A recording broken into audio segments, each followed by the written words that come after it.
All right. Welcome, everybody. Please jump in and join. We're going to give it a few minutes while we let folks jump in. Jonathan, I'm going to give you a warm-up question here. Hot dog, is it a sandwich?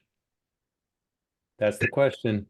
That's a good one. That's a good one. I don't know. I'm gonna have to say no on that one. Janelle, what do you say? Yeah, I agree. And not a sandwich. Not a sandwich. People get passionate about that question when I throw it out there, it depends, especially if they're from like Chicago. Well, Richard, you can't ask that question and not answer it yourself, so you have to give an answer Exactly. now too. So what's your answer? I think anything in between two separate slices of bread, and the hot dog is connected, so I don't think it falls into that. It's like the falafel or pita almost. You've I put a lot of love the I thought into love this. I I know have. I love the marketing guys giving the technical answer. That's perfect. That's perfect. It's good. That's good. Everybody who's joining in, please throw into the chat where you're joining from. I'd love to hear that. I'm in DC, Yeah, Wichita, Kansas here. We're in Tyson's Corner, Virginia. right close by me. Yeah, not too far. Not too Oh, far. I just had to enable it. So it's enabled now, everybody. Sorry. You can do it now. Seattle, Washington. There we go. Welcome, Bobby. Welcome, Matt. Buffalo, New York. Salt Lake, Idaho. Hey, we're moving pretty quick. I got San Diego, Houston. I'm going to be in some of these places fairly shortly for some conferences. We'll give it another 30 seconds, folks, and then we'll kick it off, okay? Hot dog is not a sandwich. Emily, well done. Did you get as technical as I did on that one, or you just feel passionately that it's a hot dog and that's it? Awesome. Well, I think without further ado, we can kick this off. Um, I hope you guys are excited. You've got a real expert here, Jonathan. I've had the pleasure of talking to Jonathan many times leading up into this call, and I've met Janelle along the way. And so this is just a fantastic story that you're in for a real treat. You've come here for the topic Journey to the Bleeding Edge from zero loan volume to 3,000 loans a month in 2 years. That is an incredible story. And Jonathan's going to unpack that right now. And I think you're going to learn a lot about why he was so successful during this call. So um, why don't we start off, Janelle? Why don't you just take a minute or two and let people know a little bit about you, how you came to work at DocuTech, a little bit about DocuTech, and how you came to work with Jonathan. Yeah, absolutely. Thanks for the opportunity, Richard. Appreciate it. So my name's Janelle Linseth. I'm with DocuTech. I've been with DocuTech for about 6 years. I've been in the mortgage industry a little over 25 years, working for a lot of lenders, doing loan processing, underwriting, change management, process design, and then switched over to the vendor space about 6 years ago with DocuTech. So DocuTech, just for those of you who don't know, is the premier document generation provider in the industry. We have a proprietary solution in Conformex to generate documents, and then an application called Solex, which is our signing solution. It gives lenders a seamless digital end-to-end solution, everything from initial disclosures to closing. And then we can go even further than that, really supporting the digital mortgage, whether it's hybrid, IPEN, RON, your e-notes. We have a proprietary e-vault that's integrated with MERS. So really everything that you need to have a fully digital mortgage solution. Awesome. And Jonathan, you're the chief operating officer and a co-founder at NFTYDoor. You've been through quite an adventure here. I'm going to ask you the same question. In just a few minutes, you can tell us about yourself, tell us about Nifty, and maybe even post-acquisition, and give us a little bit of a background. But if you can, tell us about that first closing too. You told me the story about your first closing. It's a really fun story. So go ahead. No, definitely get to that. So appreciate first off the invitation to be here and to talk amongst some great folks. And again, everybody who's joined this call today to hear us have a great conversation about mortgage platforms and mortgage technology and more importantly, the vendors that enable even, folks like myself, we don't build everything from scratch, right? There's a path. There are people who do really good things in the industry, from employment verification to document generation. Big fan of not reinventing the wheel. And that comes from a very long history for myself personally, being in both the technology space and the real estate and the mortgage space, going back, all the way in the early mid 2000s, working in the REO days with Fannie Freddie, built a lot of my own technology to work in that space and to be efficient in that space, and just really started embracing this concept of there's software out there to help you find efficiencies, right? And that's kind of like the theme that I've always kind of approached, a business with. Well, what can we do from a technology side to make us bigger than we are, to make us handle things, that typically you need a lot of human bodies, to do it, right? You need a lot of brain power. You need a lot of, just hitting the keys and just clicking buttons and talking on telephones. And that really, again, just that whole path was always framed with, okay, well, there's somebody else doing it the physical way, right? They're putting bodies on it. They're working hard. They're working 100 hours a week, right? I mean, and again, there's always a place for that in certain journeys in life. But I said, all right, how can we use technology to find those efficiencies? And whether that was creating an REO platform, right, to handle foreclosures and work with those big agencies, whether that was creating like a platform for hard money lending, going end to end, and even more recently, a data analytics platform for real estate agents across the United States. It's all about leveraging this tech, right, to really just empower the end user, whether that be a real estate agent, whether that be a personal inside the business, type person using that information and technology and making themselves more efficient, or even for, again, now in the current iteration, borrowers and their related, loan officers, brokers, et cetera. So after kind of like a very, very long journey in the technology space, again, more recently, we're doing some real estate data and analytics at the company that was fortunate enough to be able to sell in October of 2021. Then started working on NFTYDoor with a co-founder of mine, with Mark, to be able to create a digital mortgage platform. And our goal was always to get to this initial closing that I'm going to tell you the story about here in a second, because the path that we had seen, kind of coming into the market at the end of 21 into early 2022 was that the rates were starting to, creep up a little bit, but there was massive equity in the market. So we said, all right, we know all these things about technology. We understand all these different components. How can we stitch things together to really have this clean, simple experience for borrowers to be able to originate a home equity loan? And what that led to was as a path and a journey to be able to create a platform from scratch quickly, starting in the early part of 2022, to doing our first loan in August of 22 to this wonderful, he's a police officer in Fairfax County Police Department.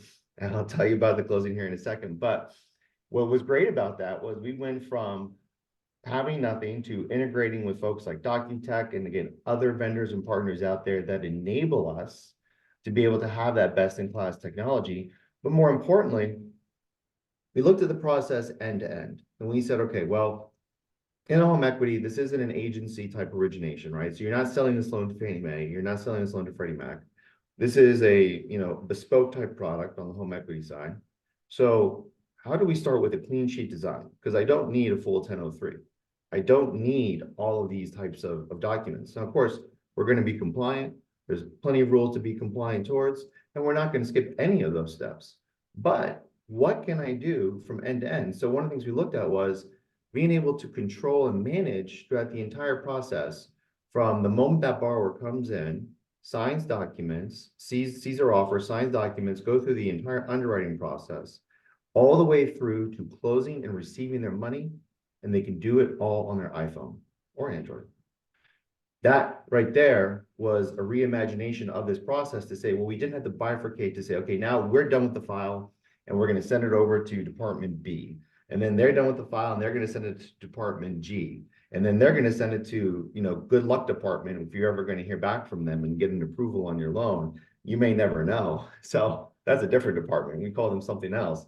And so, I saw all that and I was just like, okay, well, again, we're not having to deal with your typical agency side, but what can I say, take components here and make it a smooth process. And so that's what we've created with the NFTYDoor platform, right? And with that, we were able to start and improve. Like again, with our first loan, this gentleman applied on their phone. They went through all the questions. They connected everything that they needed to connect so we could do validations that they had a job. We could do validations on their income, right? We're not skipping anything here. They can do the consent to do their initial disclosures. So we can do the hard pull on the credit, ingest all the credit data, analyze all their trade lines, then go through and have that loan completely underwritten, get information such as recordable legal, generate the closing documents, and then more importantly, go into a full digital closing. So now on that same iPhone that they applied on, within a matter of, a couple of days, they were literally in their patrol car on their lunch break, in their full uniform, on their iPhone, and they're looking at the camera and they're signing documents with their finger on the iPhone in the presence of a notary. And that process right there, I mean, that's what we wanted to be able to do. And not just, again, not just with one case, but going out into additional cases. But that first closing right there, that really brought it home because it was hilarious. I was on the way to visit some family and I was going down, Interstate 95. And so I brought the whole family was coming with me because we were going to visit other family members. And I was like, we got to pull up at a Starbucks around like 1 o'clock because guess what? We close on Saturdays, right?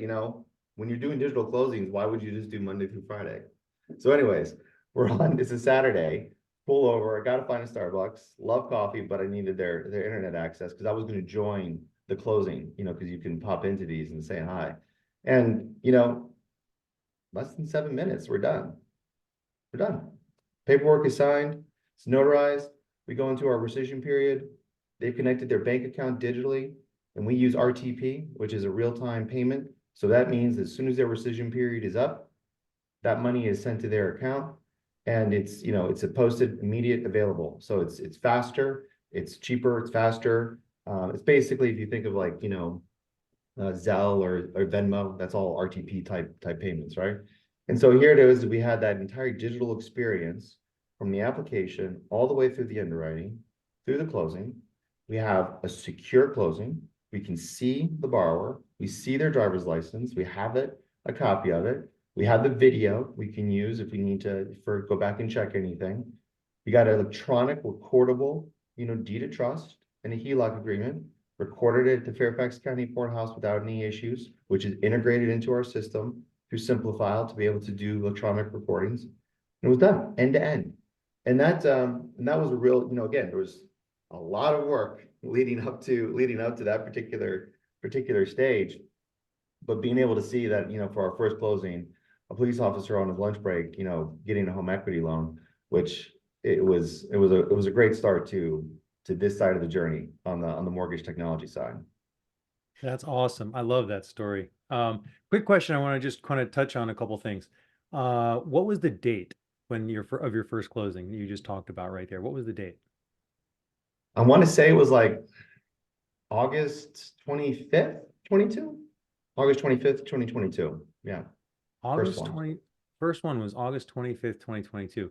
And everybody's seeing that in the title for this webinar, the topic, that you're on track to go to 3,000, close 3,000 loans per month. So like you were acquired by home, right? You were acquired. No. So which makes great that story possible, there. right?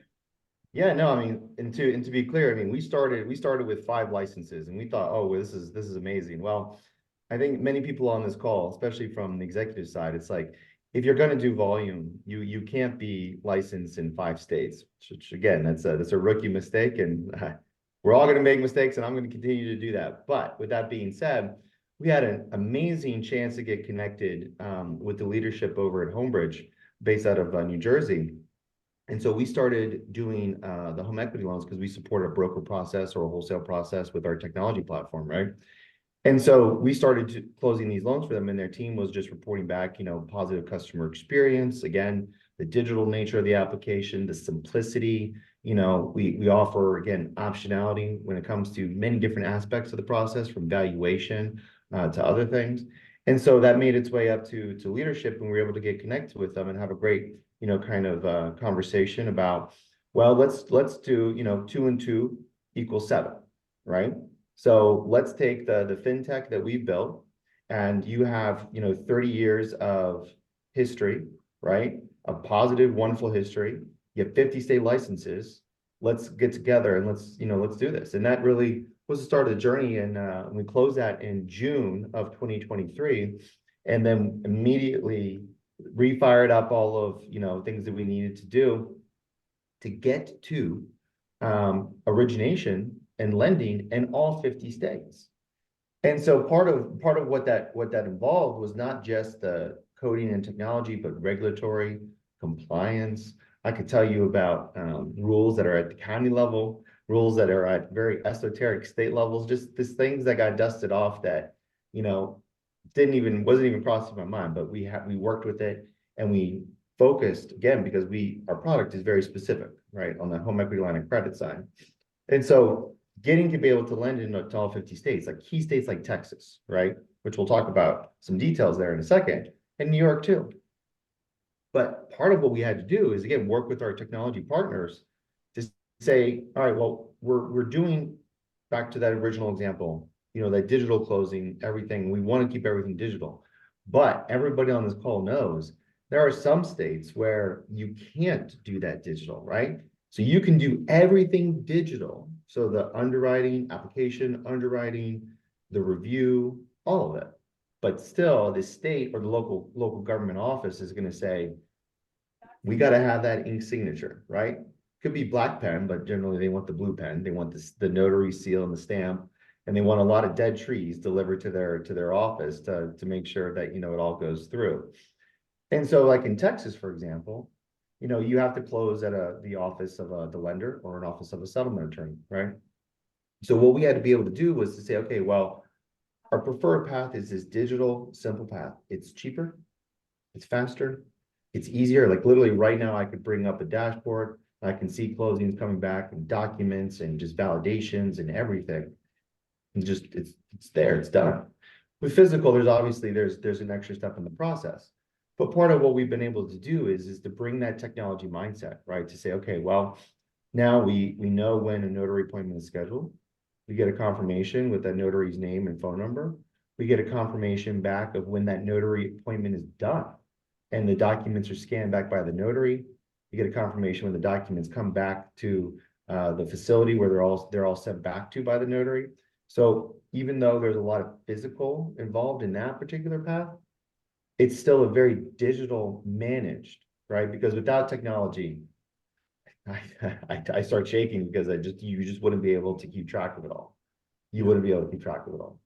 Yeah. So everybody understands I got it wrong. It wasn't 2 years. It was actually 1.5 years, 18 months, just so we're clear. He said August 2022, and it is now February 2024. So we're talking about 1.5 years, 0 to 3,000 loans a month, which is pretty incredible. Now, I do want everybody to understand Jonathan wears multiple hats, right?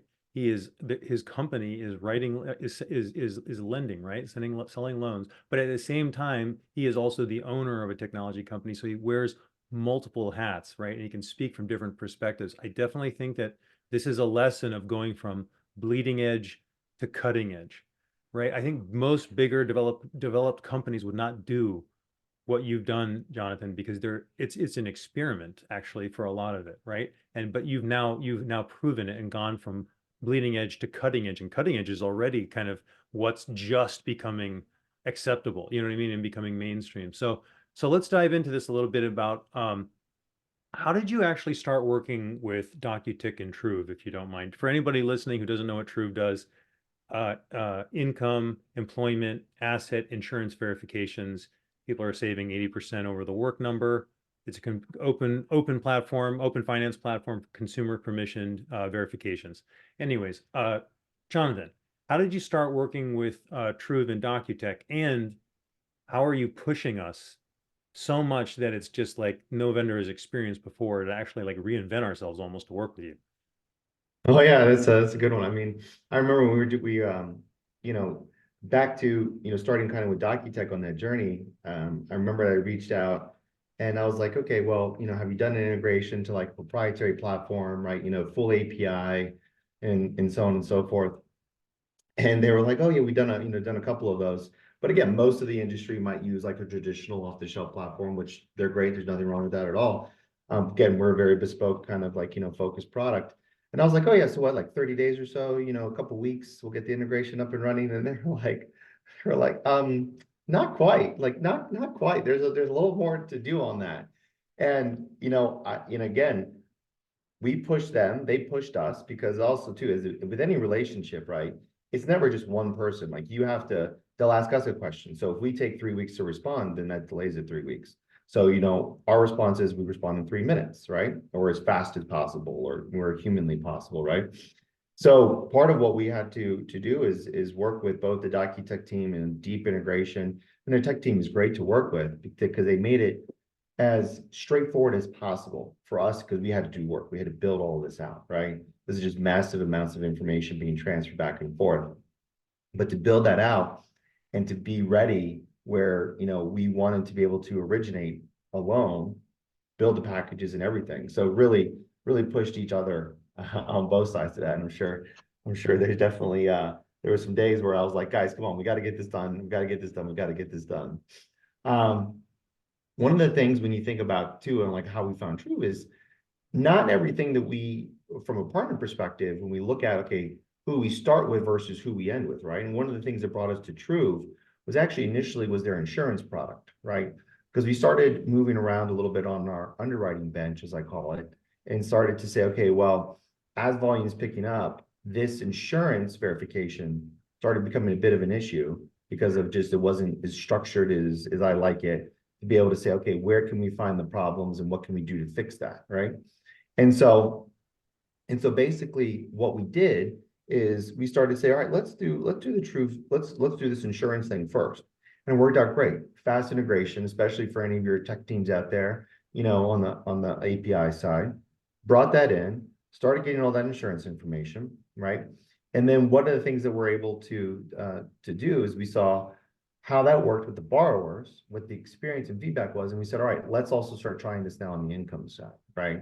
So being able to connect into your payroll system, getting the full validation of active employment, getting all of the income information, all of that there. So that was something that was really good to be able to get information back as fast as we were and as easy into our system. So it was again, pretty fun experience in building and still building, because part of what we do is just even more recently, as in any relationship, right? Everybody on this call, you have technology vendors you work with today, just a given. You ask them to say, okay, what's next? Or what are you doing on? Or I have this problem. What are you doing to fix it, right? And maybe not like a bug in the software, but more of like, hey, this is my workflow. Your software could help me out a lot if you did X, Y, and Z. It's called customer feedback, right? You have to manage it. And so one of the things, that we've worked to with DocuTech is like, there are parts of their platform that we weren't using 6 months ago. Now we're fully utilizing, because part of what our platform has been expanding into is what we call our white label solution, where now our technology can work with any bank or any lender and originate in their name, not our name. And we're just fulfillment.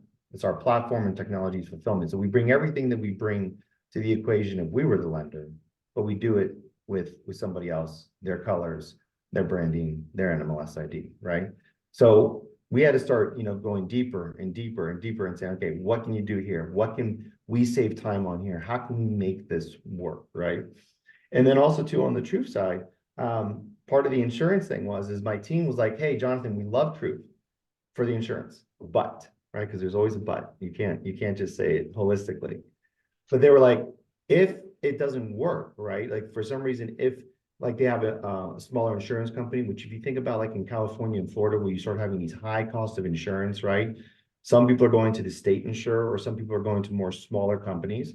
They're still great insurance companies, don't get me wrong, and totally good for mortgage lending, but they're not necessarily maybe everybody that has a nice digital API where Truth can link into, et cetera, to pull that data down, even though they have great coverage already. So what would happen is that they would send us their insurance declaration page, which is, it's still digital, but it's like this older school process. So reached out to Truth's team, talked to Ilya over there, which I think he's CTO, right? He is It's his time? co-founder Yeah. and CTO. Yeah, I said, you already give my borrowers an option to upload a W-2 or a pay stub if something happens. Why can't you just give them an option to upload their insurance declarations if they can't connect to their insurance company? It was like, great idea. 45 days later, it's live in production. We're using it today, right? So again, that type of conversation and that type of back and forth.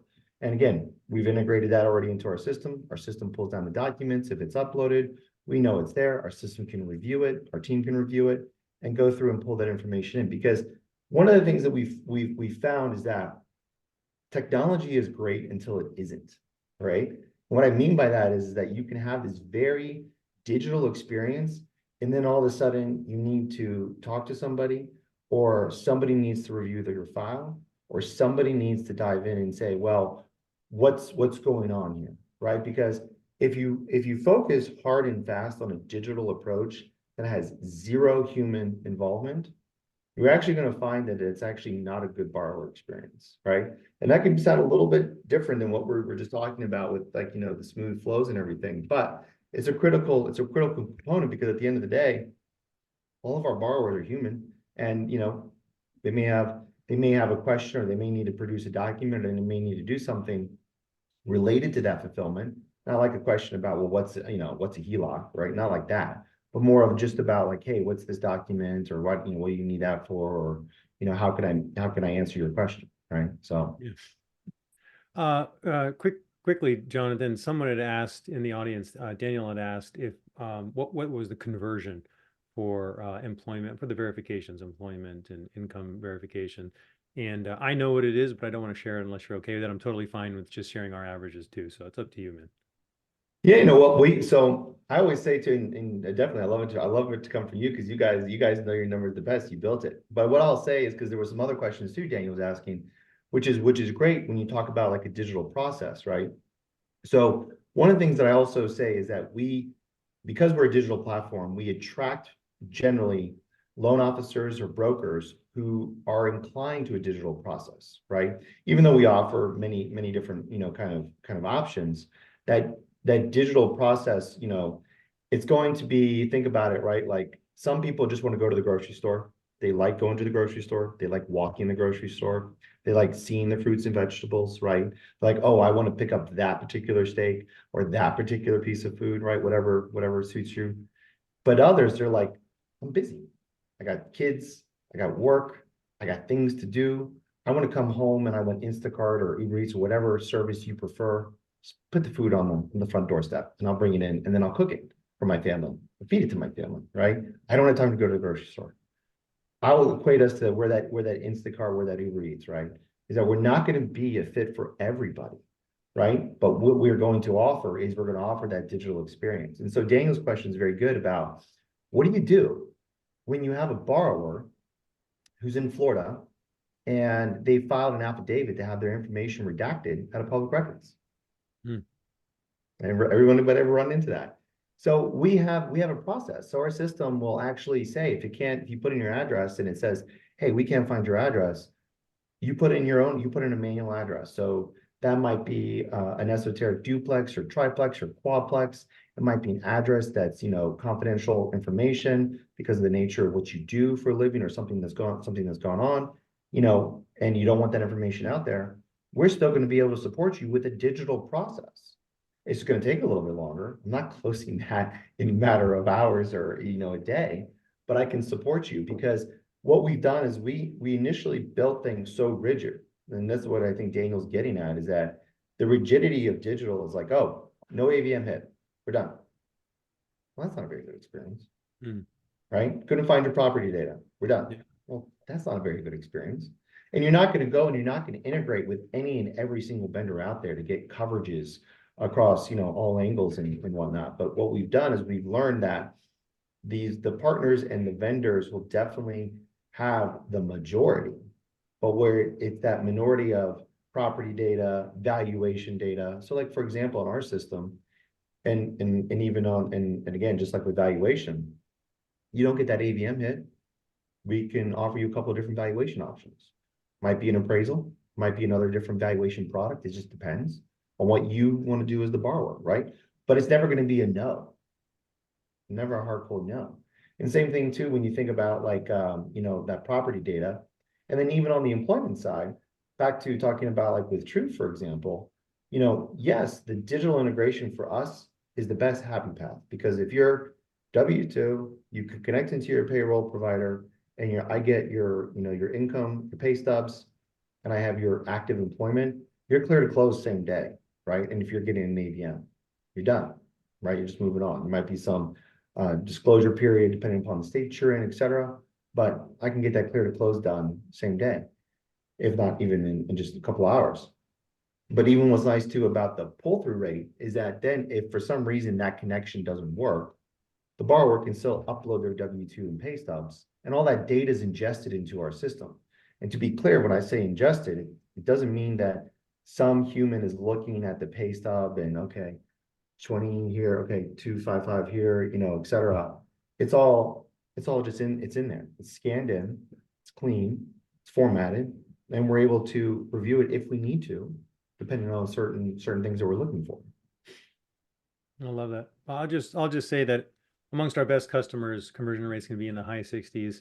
And you know, for Truve, once someone actually goes through and verifies their you know, so completes the verification, it takes a couple seconds. You just log into your payroll provider. Your pull-through rate is very high when someone does that. If someone doesn't do that, you might be getting rate shopped if you're a loan officer, right? Like that's the kind of thing it takes. You just have a lot of commitment from the borrower when they decide to verify through payroll. That was a great answer, by the way, Jonathan. Much better than mine. Danielle, do you have anything that you want to add about Docutech and how you've been pushed by Jonathan? I know that in our calls leading up to this, he was definitely asking a lot of you guys. Yeah, absolutely. So one of the things that's different about Jonathan that's been fantastic is, you know, he's created a very innovative culture at Nifty. So his team is passionately, they're committed to being fully digital, all Ron from day one. When he started with his doc integration with us and said he wanted to do remote online notarization for his first closing, we might have thought he was a little bit crazy, but it all worked out. It worked out. The police officer signed in their patrol car. Everything worked out in the end, and he hasn't wavered from that vision. And truly, he, you know, many times, especially fully digital with Ron, is done when it's needed or as an exception kind of thing. And Jonathan just hasn't taken that approach. That's how they do things all the time. That is the first path. And that's the best borrower experience from their perspective. So he's been really transparent about that's what he wants to do on every loan closing. He's pushed us, which has made us better.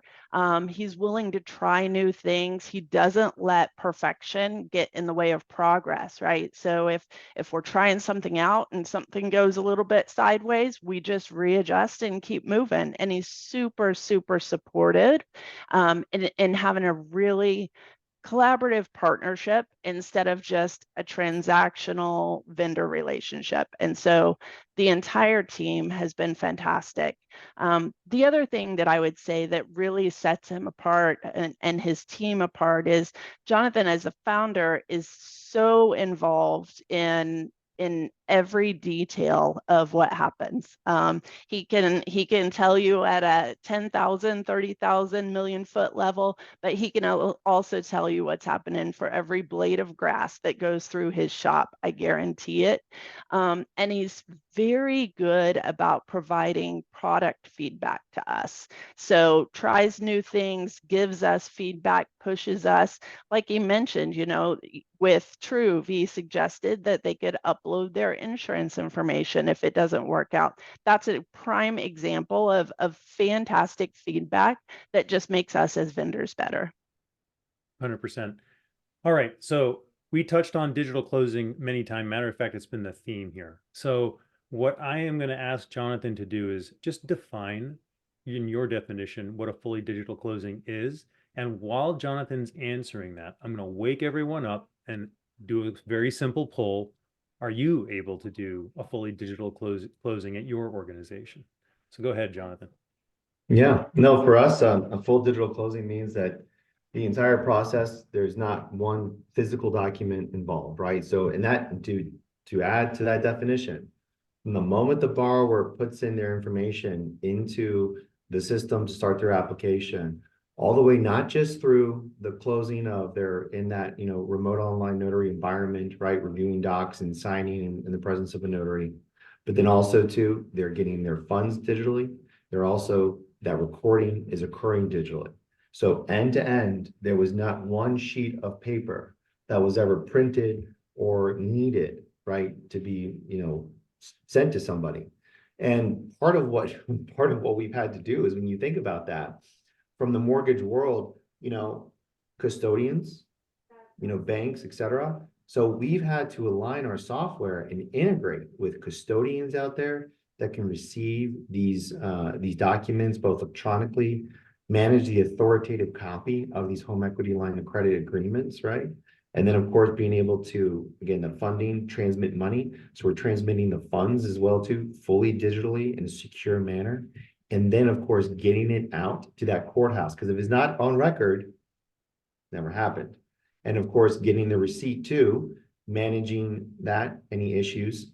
So it's definitely, for us, it's got to go complete end to end. The closing just can't be digital, which I know that's going to ruffle some feathers probably, but that's what my definition is. I love it. All right. So you've heard the definition. We've got everybody's answers here. Let's end this poll and I'm going to share the results. Looks like I would like to know the folks who said no. It looks like 10% said no and like 90% said yes. So that is impressive. I wonder if that has, what do you think, Jonathan? Do you think the pandemic had an effect on getting organizations to kind of step up and figure that out? No, I think so. I think so too. And I mean, Janelle, I'm sure you can share. I mean, when did DocuTech start even, not even necessarily your first kind of digital closing, but even the conversations, because as we all know, you just don't serve dinner at the dinner table. You have to go to the grocery store. You have to buy the ingredients. You have to plan them. You have to plan it all. You have to cook it all. So you don't just show up to the party. There was this whole event. So I mean, when did you guys at DocuTech start even, going for that? Yeah, for sure. I mean, we started talking about IPEN and RON, prior to COVID. Certainly that accelerated those conversations substantially, and really getting into the meat of it, I would say in 2020, probably with our first closings in 2021, with RON specifically. It definitely made a difference, and it really made people realize how much more you can do, and how this can work. The world just functions differently. Like you said, if you don't want to go to the grocery store, then don't go. You can still survive that way. And it's just changed everyone's perspective. And there's a lot more opportunity for more digital closings that way. Very cool. Well, Jonathan, can you help us understand some of the efficiencies that doing a digital closing creates? I mean, we had talked about that a lot in the prep, and I know you're familiar with it. Yeah, no, I mean, when you think about the traditional kind of process from a mortgage origination standpoint, it's, you have to track all of that physical collateral, right? So it's not just the underwriting that's occurring, that could occur too with, people bringing or taking other stuff to their loan officer. Put that aside for a second, right? But when you think about the size of these packages, that even for like a home equity package for me, for one borrower, in some areas, this could be 60 pages, right? And this is a home equity. Everybody's like, oh, no, it's home equity. So it's a much shorter. No. There's we still have the same things to comply towards. There's credit agreements, there's deed of trust, there's mortgages, there might be affidavits, right? I mean, the stuff is still has to happen. So from us, and also too, because we support these states, like a Georgia, where, for example, you have to do an attorney close, et cetera, to be able to encumber the property. We already know that the cost from the vendor is just that much higher to do a non-digital closing. Then B, it's the tail, right? So now there's a physical package shipped to headquarters that has to be logged. So we had to do development work to track shipping numbers and tracking numbers of all of this. We actually had built a feature that where it wasn't digital, because if it's digital, they click a button and that goes to the custodian. That's it. Click a button. It's really straightforward. But with the physical collateral, you got to check it. You got to check it in. You got to put it into a package. You got to attach cover letter, you got to put that, create a shipping label, you got to package it up, send it to the custodian, confirm the custodian's received it. And this is just a custodian process, right? And everybody on this call is like, they're just saying, well, Jonathan, let's just call it mortgage lending. And I get that. But again, when you think about like the efficiencies that digital does, so our system, we do the closing, we get back all of the signed documents, we have the audit trail, we have the video, we have the driver's licenses, all that goes into a digital file. One click of a button that goes over to the custodian. And the only reason it doesn't go automatically to the custodian, it just depends on the investor disposition that we're going to do on the file. So that's the only reason we don't even automate that, because we could, right? So we let a click occur there. And then once it goes to the custodian, at the same time, that loan simultaneously, as soon as it closes, it goes to recording.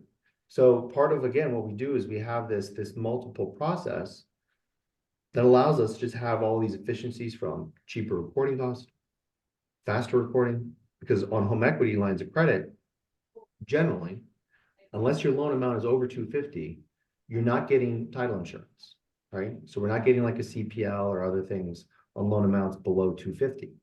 So we want to make sure that we are protecting our position. So generally, we have that search. We go to closing, because we get the recordable legal and other stuff, and then we're recording as soon as that closing is done.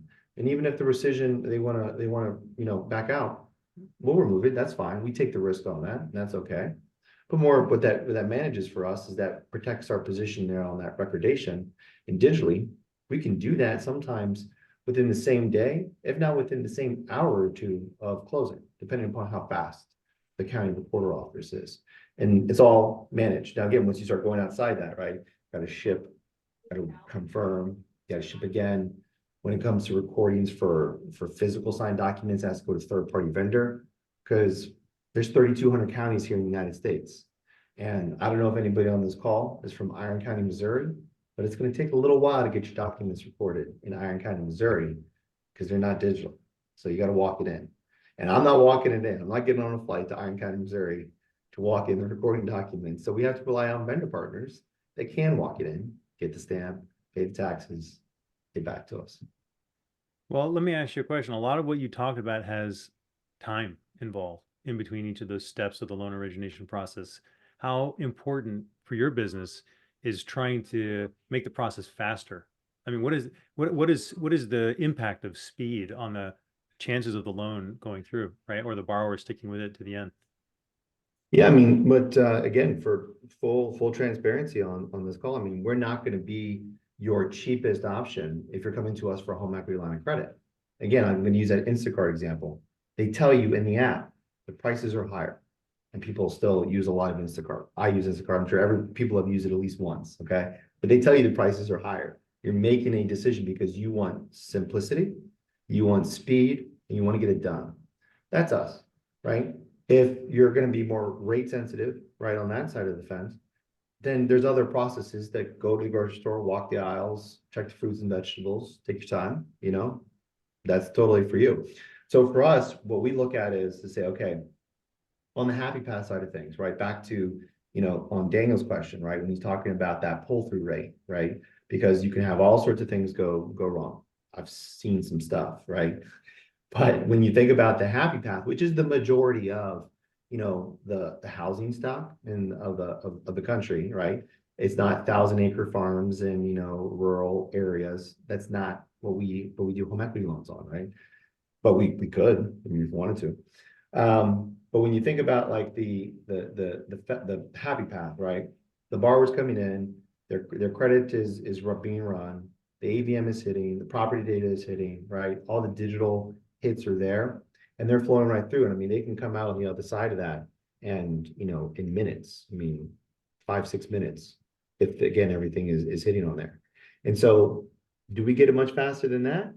I think we got it down pretty tight, but I do think where, one of the things that we're always striving to be better for is making sure that we have the balance of that digital experience, that speed that you're talking about, Richard, but also too, sometimes we need to have conversations, right? People want to talk, or they want to ask a question, or they're like, hey, I uploaded my income from my payroll company, right?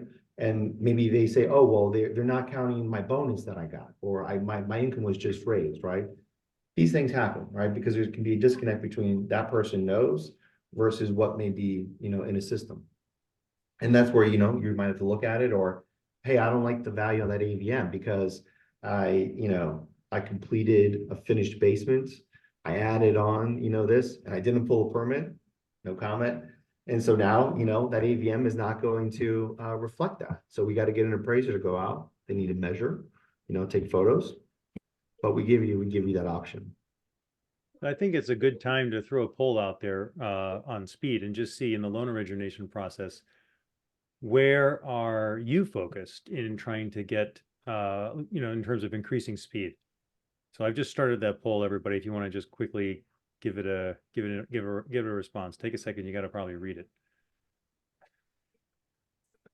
Man, minutes, huh, Jonathan? Minutes, not days, not months. You're talking about minutes. I don't think a lot of lenders are thinking about it in terms of minutes, but I could be wrong. Maybe different slices of the process can be measured in minutes. Definitely during the application process when someone's filling out, an application for sure. Yeah, I think you have to holistically look at it too, is like what is the product you're selling and what are the guidelines around it? And even on the agency side, I mean, I think, correct me if I'm wrong, but I think Rich.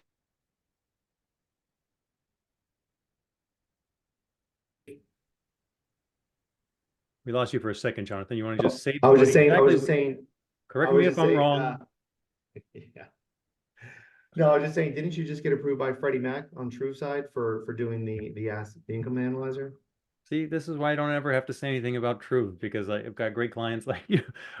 Yeah, 100%. We were AIM approved by Freddie Mac in December, and we have Fannie following very soon. So a lot of good things happening over here. Appreciate you throwing that out there. And I think that's where, again, because I think people have said to me, it's like, oh, you guys do that home equity thing, so it's not going to apply to us. And I said, well, for sure, I think there's certain things that we do that don't necessarily apply to agency style type lending.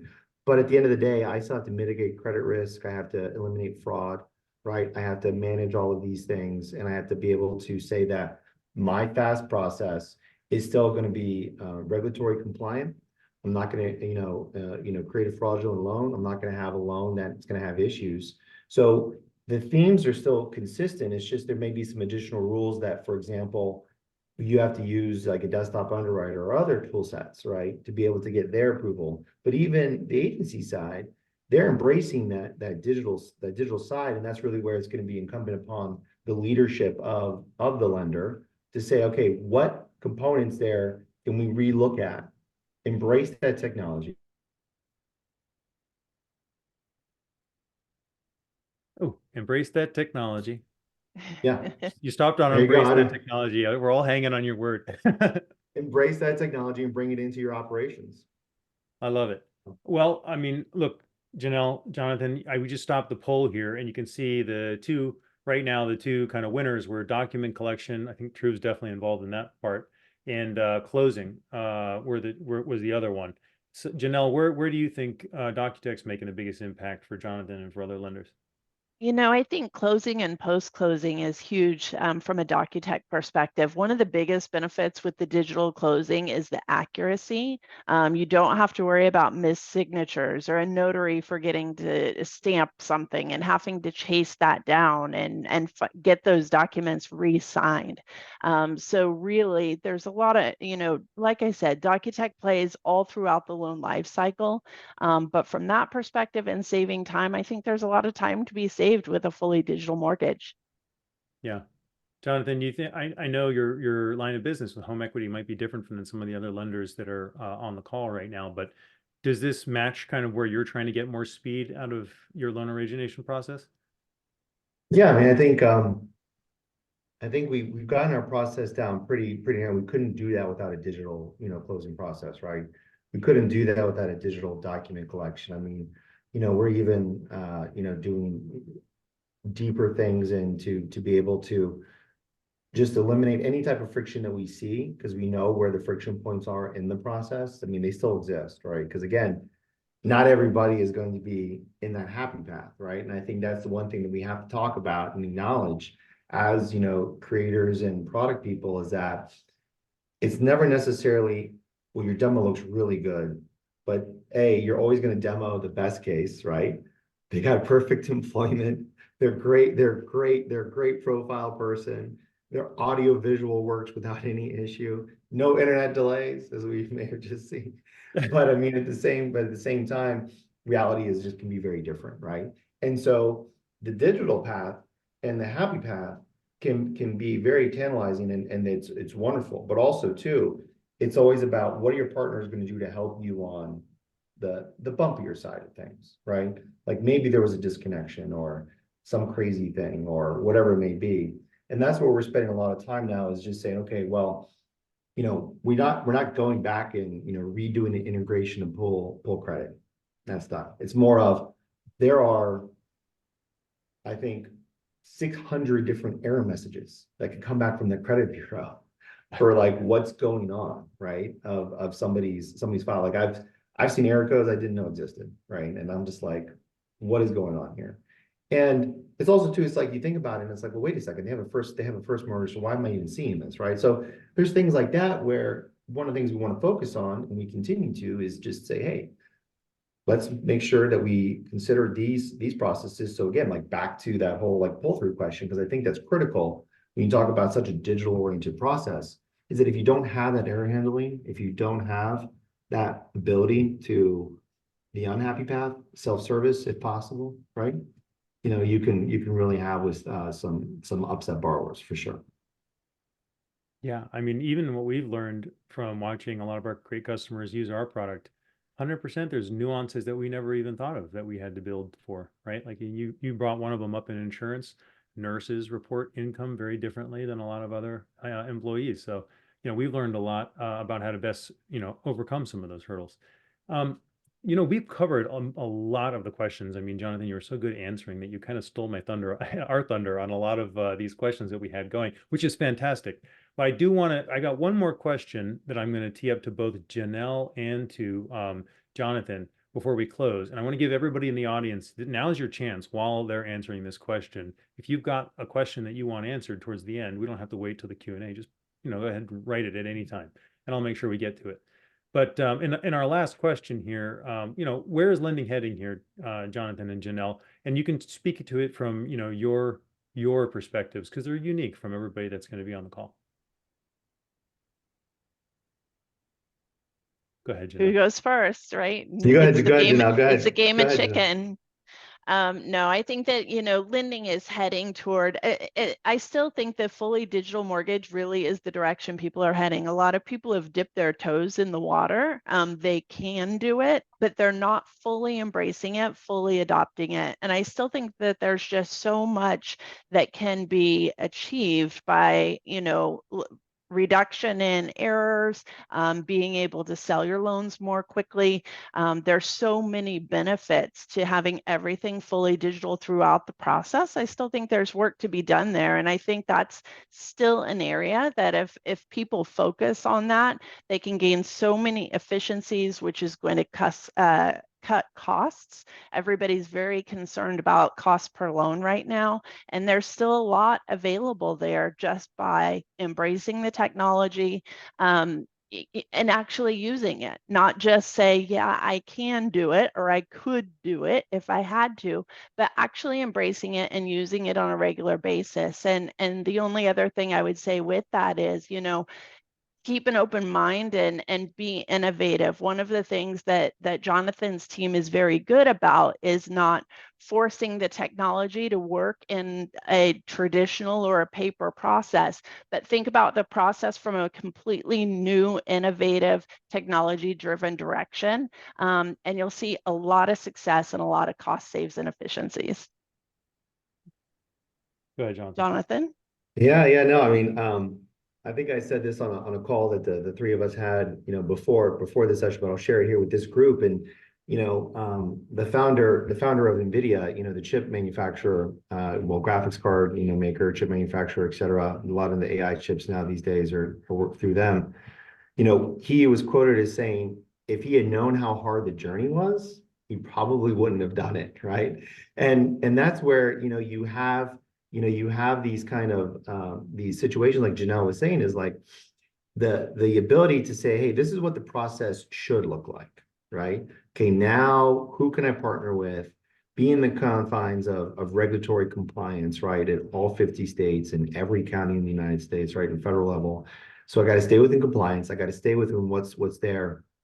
And then remember that you may have, people on your tech team that say, oh, well, we can build that, but always ask the question of, well, is anybody doing it for their business, right? Because if somebody does it as their business, chances are there's very rare chance you are going to do that one particular part so good, right? That it makes sense for you to build that from scratch. What we focus on, and where I think the lending side is going, is again using what's available off the shelf, stitch it together, right? And make sure you're embracing that digital side. Make sure that you're trying it out, that even if you don't use digital closings today, make a goal to use, digital, just even if you have to generate the documents and upload it to a remote online notary platform. Don't do the full-blown integration yet if you don't want to, but just try one of these closings, because again, the e-closings and the e-notes, they're accepted at such a larger and larger rate day by day. I think, Janelle, you had a great graphic of it, just the e-note side, especially too, again, your agency. I mean, again, going back to the agency side, it's just increasing. And again, embracing that digital is something that if you haven't done already, it's not scary. It's compliant. It will save money. It's not going to happen overnight because you got to start thinking about it now. But just remember, with that borrower experience, if they can close their loan, right, on their phone, and you have a compliant loan, why wouldn't you want to offer that? Yep. Well, I'm going to take a stab at answering that because I'm going to ask myself that same question. And I'll just give everybody an analogy. I got identical twins. They are same DNA, raised by the same parents. We love them equally. And they learn totally differently, and they're totally different. And I think that lenders are the same way, to be honest. I think every one of them, it's hard to just say there's one size fits all for everybody. What I will say is that you should always be learning and challenging what you're using right now and trying to get better. I think that's just good in general. Always be learning and always trying to improve. And I think that's kind of I think most lenders' futures, and I think it's kind of what's going to drive the future of lending. That's just my 2 cents. Everybody, thank you so much. Jonathan, a special thanks. Janelle, thank you very much. Jonathan, that was amazing. And everybody, I hope you learned a lot, and thank you for coming. Thank you. Thank you, everybody. Thank you for the opportunity. Have a great day, guys. Take care. Absolutely. Thank you.